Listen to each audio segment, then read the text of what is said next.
What's up, everybody? Coach Daisha here, bringing you this week's hot topic.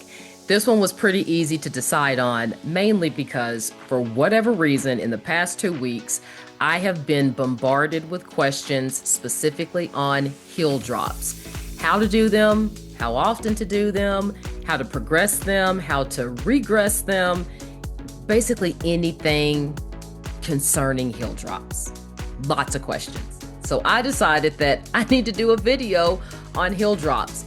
Now, with that said, I've already done an impact video earlier in this series, so I'm going to link to that video at the end of this one, so you can go back and see my explanation on why impact movements, especially for bone health, are so important, what constitutes impact, what doesn't, etc., etc. So don't worry, I'm going to link to that video at the end of this one so you can go directly there and kind of combine these two to hopefully help you figure out, are heel drops the thing for you? How often should I be doing them, etc., etc. So let's get started.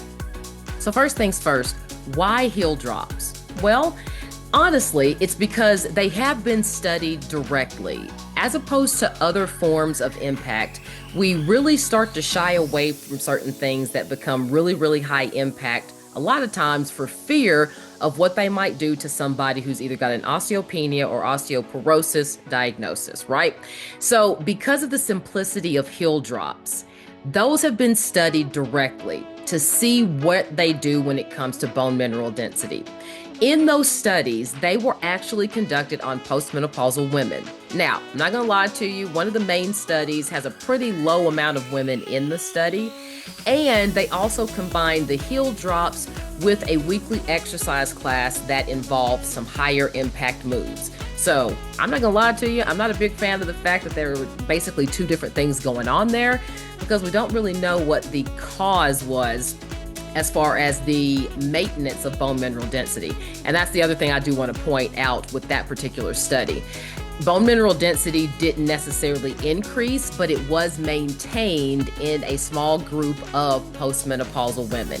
That's still a great thing. I think we all know by now that as we age, bone mineral density naturally declines. So if you already have a diagnosis of osteoporosis, you don't want to see that decline, but you do want to see either maintenance of your bone mineral density or an improvement. So anything that's going to maintain your bone mineral density is a good thing. So we do have some studies out there that show that heel drops are effective in doing that.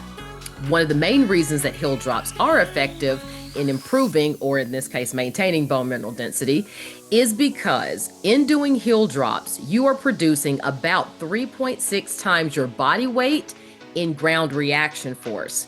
Now, compare that to walking. When we walk, we're really only producing a little bit more than our normal body weight. So somewhere around 1.2 times our body weight in ground reaction force. So as you can see, over 3 times the amount of ground reaction force is being produced in heel drops versus our normal weight-bearing activity of walking. The other thing I'd like to add here is that when it comes to research, the overarching consensus is that you always add heel drops, aka impact movements, with strength training. That is where you are always going to see the most increase in bone mineral density. So always combine those two. All right, so the first question I get about heel drops is, how many do I do? So how many do I do each day, each session, etc. The main study that was done on heel drops only did 50 heel drops per day. Once again, in a group of postmenopausal women, they did this for a full 12 months. So 50 is kind of the number that a lot of people hear and they think, oh, that must be what I do per day. I am going to caution you to manipulate that number a little bit. 50 is great for that research study and obviously showed that you are able to maintain bone mineral density doing that. However, I have had plenty of patients and clients who start at 50 and that is too much for them. I am more along the lines of slow and steady always wins the race. So I would prefer that most of my patients and clients start with 20 heel drops per day. Do that for a couple of weeks and then listen to your body. Does your body react kindly? As in, not a lot of fatigue or soreness and definitely zero pain doing that number. If you're good with that, Increase that number by 10 each day until you get to about that 50 threshold. If 50 starts to feel really good for you and it feels doable and your body always reacts in kind, then stay there. There are plenty of people who like to increase from 50 a day and go up to 75, even 100 heel drops per day. More power to you. If your body is not reacting negatively to those numbers, that's fine. But 50, once again, is kind of that benchmark that a lot of people aim for. But I always encourage my newbies to fitness to start even slower than that. In this case, with a lower number, somewhere around 20 or 25 per day. Slowly increase that number by 10 per day after a couple of weeks. Main thing here, always listening to our bodies. Now, how often should we be doing heel drops? If you are new to exercise and you are mainly doing heel drops, you might not have added all of the strength training aspects to your fitness routine yet, then you can aim for doing your heel drops daily. However, once you do start to have a more well-rounded fitness routine, one that definitely includes your strength training and your balance, I am going to encourage you to include those impact movements on the same days that you do your strength training. So now you would be doing impact somewhere between 2, maybe even 3 times per week. What you will find is that if you're doing the impact every day, in addition to your strength training, you may start to feel some of that extreme fatigue and soreness in certain muscle groups, etc. And we don't want that. We don't want you to have a setback and or cause an injury that is then going to have you sidelined from doing your fitness routine. Make sure that, once again, if you are combining them, which is the preference here, that maybe you're aiming for 2 to 3 times per week because it's now in addition to your strength training. Can't talk about a move like this without talking about how we can modify it. So a heel drop, if you're not familiar, is simply you standing up, raising your heels off the ground, and then lowering your heels to the ground. So obviously you can determine how hard your heels are actually going to hit the ground. So with that said, how can we modify this move? How can we make it a little easier on our heels or our joints? And how can we progress the move? The first thing to think about when you're doing anything new like this is let's make it as easy as possible to start with. So with a heel drop, to make it pretty easy, you would start in shoes on carpet. So that's going to be where we start. From there, after you have tested that out for a couple of weeks, you can take your shoes off and you can stay on carpet. After you've done that for a couple of weeks, you can take your shoes off and progress to a harder surface, whether that's tile, hardwood floor, etc. Now keep this in mind. Once you go to a slick surface like that, we now have that trip or fall risk. So make sure that you are using something nearby that you can utilize for balance, whether that's a chair or wall, etc. We want to always minimize your chance for injury whenever we change to a more unstable surface. As we're talking about modifications, we should also talk about what positioning your legs should be in. Now, you probably imagined this and automatically thought that your legs would be absolutely straight. And for a lot of people, that's okay. However, if you have any type of joint issues, especially in the knees, we actually want to do what we call unlocking the knees, which means there will be a slight bend in your knees when you perform the heel drops. So a slight bend in your knees as the heels come off the ground, and you maintain that slight bend in your knees as the heels come back down to the ground. This is going to allow actually your glutes to absorb a little bit of that impact so we don't go directly to the knees. So once again, if you've got knee issues, keep that modification in mind. Last but not least, as we talk about heel drops, we do have to talk about how can we progress from that move. Heel drops to me are a foundational impact move, meaning it's a great way to introduce people to impact.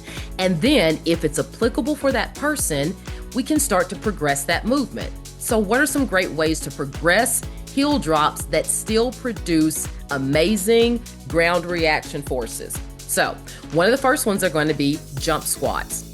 It's exactly what it sounds like. You're actually going to be in a squat position. You will jump up in the air and then you will land in a squat position. Another great progression from heel drops are one-legged hops. These actually produce about the same amount of ground reaction force, but if you're able to do it, what I love about a one-legged hop is that it adds a balance component to it. Whenever we do anything single arm or single leg, remember that core activation and core stability is enhanced. So keep that in mind. This is also a good one because this one's actually been studied in postmenopausal women. A lot of the other progressions of a heel drop have not been studied in the age group that normally is diagnosed with osteoporosis. So keep that in mind. If you've heard of a lot of people doing other types of impact movements and heard that they were good for ground reaction force and things like that, a lot of those movements, unfortunately, haven't been studied on the demographic that we're looking at. But one-legged jumps and hops have been studied in postmenopausal women and have been shown to produce very similar, if not slightly higher, body weight to ground reaction forces as our heel drops. Next on this list of progressions are foot stomps. Now, this is pretty much what it sounds like. You would be stomping your foot. Now, a lot of times you can do this in a marching fashion. So marching in place with a stomp associated with it. So making sure that that foot is coming down as hard as you possibly can on the floor. What's amazing about this is that when it's been studied, the ground reaction force is somewhere around 4.6 times your body weight in ground reaction force. So you can see that that's a nice little jump from your heel drops. Last but not least are vertical jumps. So this is just you standing up, jump up, land on the ground, right? You've probably also heard of pogo jumps, right? Where you're just doing really, really repetitive small jumps over and over and over again. These vertical jumps, pogo jumps, etc., have also been found to produce somewhere around 4.7, 4.8 times your body weight in the ground reaction force. So these can be a great progression from the heel drops. Keep in mind, however, these types of progressions are not going to be applicable to every single person diagnosed with osteoporosis. So please make sure that you are checking with your primary care physician or whoever it is that you deal with as far as a physician is concerned with your diagnosis before going into some of these more challenging and progressions of the heel drop. And that's it, everybody. Don't forget, right here in this video, I'm now going to link to that prior video I did on impact movements. Watch that one too. Put these together, and once again, I hope that this helps you come up with a plan that works for you when it comes to impact.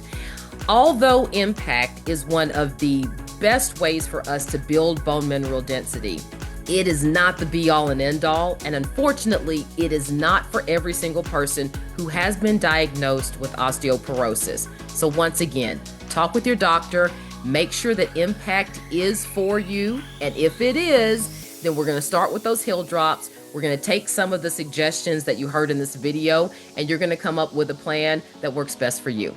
I will see you next time for another hot topic.